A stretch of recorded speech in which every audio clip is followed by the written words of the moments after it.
Questions.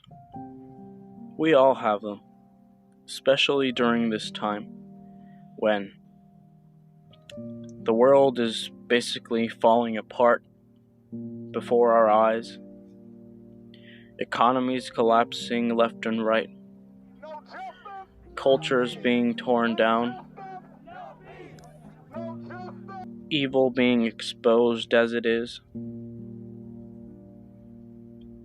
Questions. Is God good? Some might ask. Where is your God? Others might say. Does he even care? I'm here to answer that for you and tell you that he does. To tell you that we're nearing the end times, to tell you to be ready for what's to come. Because things are only gonna get worse. Much worse. Things are gonna go downhill from here, especially for people of faith. But guess what? God will always be there by our side. We can all talk about what's happening in the world, politics-wise, economics-wise, pandemic-wise. But what are we doing about it? Are we at home whining that we can't go out? Are we going out without the preventive measures, ignoring what Romans chapter 13 tells us?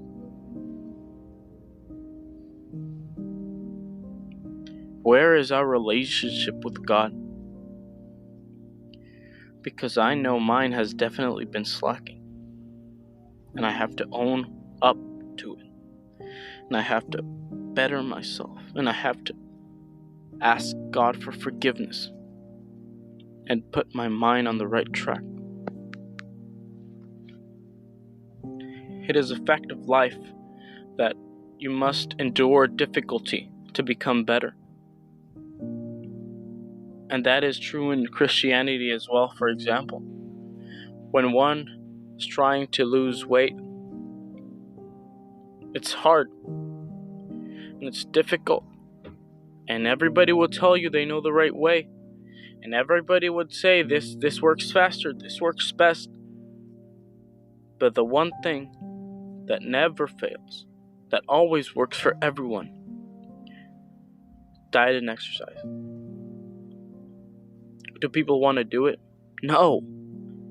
Because it's hard, because it's painful, because it takes discipline.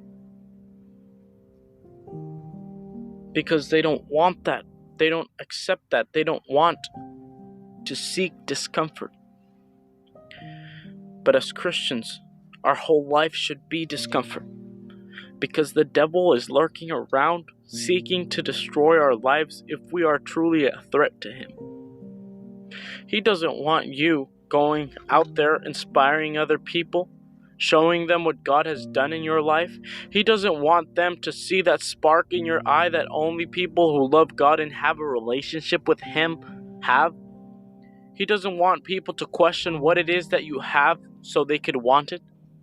When you start having an impact on people is when the devil is more actively seeking to destroy you. He sees you as a threat to his kingdom, and he says, I can't allow this to persist anymore. He goes after your marriage, he goes after your family, he goes after your children. He goes after your health, after your well-being, because he wants you to fail God. And guess what? Sometimes he succeeds. But what does the Bible say? 1,000 times will the righteous man fall, but he will always come back up.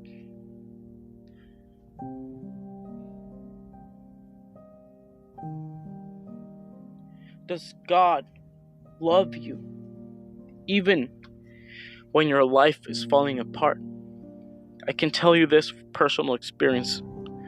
Not only because of the pandemic, but because of things going on in my personal life. There are some horrible things going on in my personal life. I won't go into detail about that because that's not relevant. Because God is helping. But you know why? Because the devil is seeking to destroy me. I'm not saying this to elevate myself, just to pose myself as a threat to the devil, but I'm just saying that's what's happening to me in the moment. I can tell you with all my heart, I'm not the best.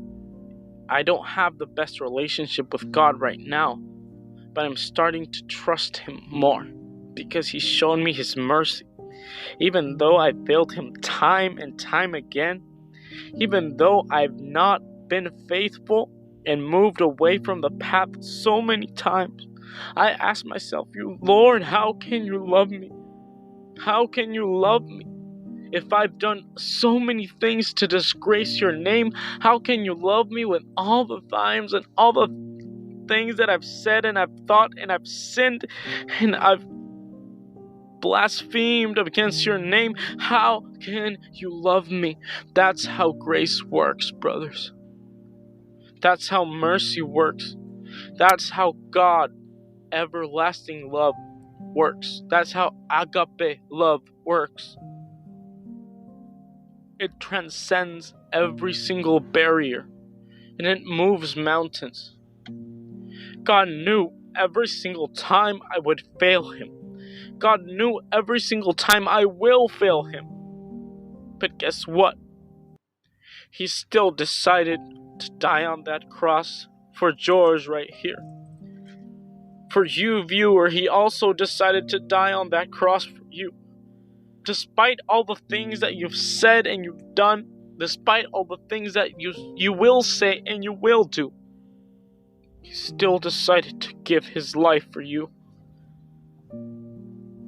And I'm unworthy of His mercy, and I'm unworthy of His grace. But guess what? I'm receiving it. I'm grateful. I'm internally in debt with my Savior because of what He's done for me.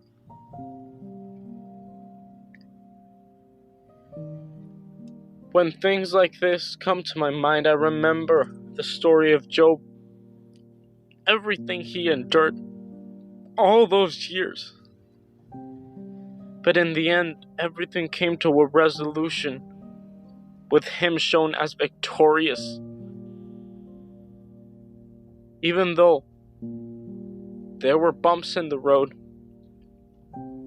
he took his hands up high and he never cursed the God who made him. He was angry, he was frustrated, he was stressed, he questioned God. But he then understood. Our plans are not God's plans. Let me say that again. Our plans are not God's plans, and we don't understand them. He works in ways that we don't even know. He talks us through people that we wouldn't even suspect.